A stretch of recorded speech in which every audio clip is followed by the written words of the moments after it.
Hello and welcome back to my channel. Today I'm going to show you how to make a dark chocolate cream cheese frosting, which makes a lovely dessert which you could kind of eat by the spoonful, or you could use in lots of lovely desserts like cake or cupcakes, or sandwich some cookies together. There's loads of ideas which I'll write down in the blog post below, along with a full recipe and loads of variations. You can really choose your own adventure, make it as sweet or as chocolatey or as vanilla-y as you'd like, and I'll write all that in the blog post down below, so click through for that.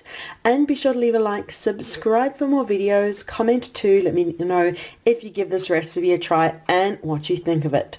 So first off, we've got cream cheese for my cream cheese icing. I've got 100 grams of cream cheese that I've had out the fridge softening, and I'm using 50 grams of softened butter. So 100 grams is about 3.5 ounces, and the butter is about half of that amount that I'm using. I'm going to be using cacao powder. You could use cocoa powder instead for the lovely chocolate flavor. I'm going to add some vanilla for flavor too, and the sugar. It's up to you depending on your dietary requirements and what you like. You could use icing sugar, or you could use a low carb alternative. I'll put it all down in the blog post down below. So if you want to be sugar free, it definitely can be. It is up to you. So let's get on and make this lovely sweet treat. So into the bowl we're going to pop the cream cheese, that's lovely and soft and creamy, and the softened butter too. And now we'll whisk it until it's creamy.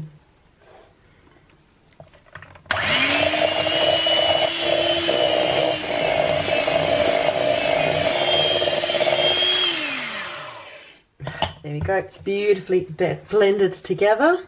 And then add on half to a teaspoon of vanilla. Just depends how vanilla-y you want it. And we'll just blend that in.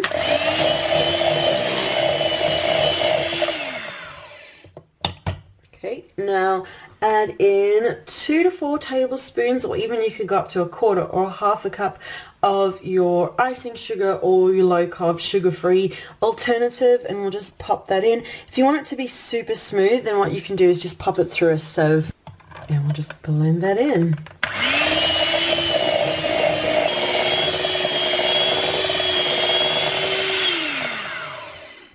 There you go. Now if you just stop there, you've actually just got beautiful cream cheese frosting. You don't have to make it chocolate, but I love everything a bit chocolatey, so we're going to add that in next. Now as with the sugar, it is up to you how much cocoa powder you want to go. 2 to 4 tablespoons will be more than enough. I'm going to go for 2. I'm quite happily with that chocolate to sweetness ratio. And now just blend it in till we've got our lovely chocolate cream cheese frosting.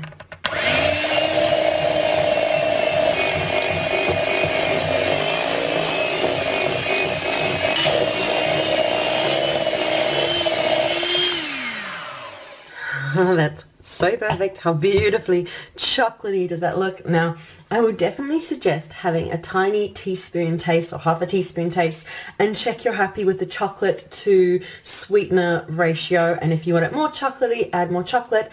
If you want more sweet, add a bit more sweetness. Just go by a teaspoon or tablespoon at a time. Just depends how you like it. But that is kind of my perfect dark chocolate cream cheese frosting. Just look at that, the beautiful frosting. Now it is up to you. You can use that straight away, just like that. You could pop it into a piping bag and pipe it. You could, if you want it to harden up a bit, pop it into the fridge and then pipe it and then use it. It does last about 4 or 5 days in the fridge, but just pop it into a sealed container so it doesn't absorb fridge smells or anything like that. But yeah, that is the video for today for this easy chocolate cream cheese frosting. Thank you so much for watching. Be sure to leave a like, subscribe for more videos, comment too, let me know if you give this lovely frosting a try and what you think of it. So thank you so much for watching, and we'll see you again soon. Bye.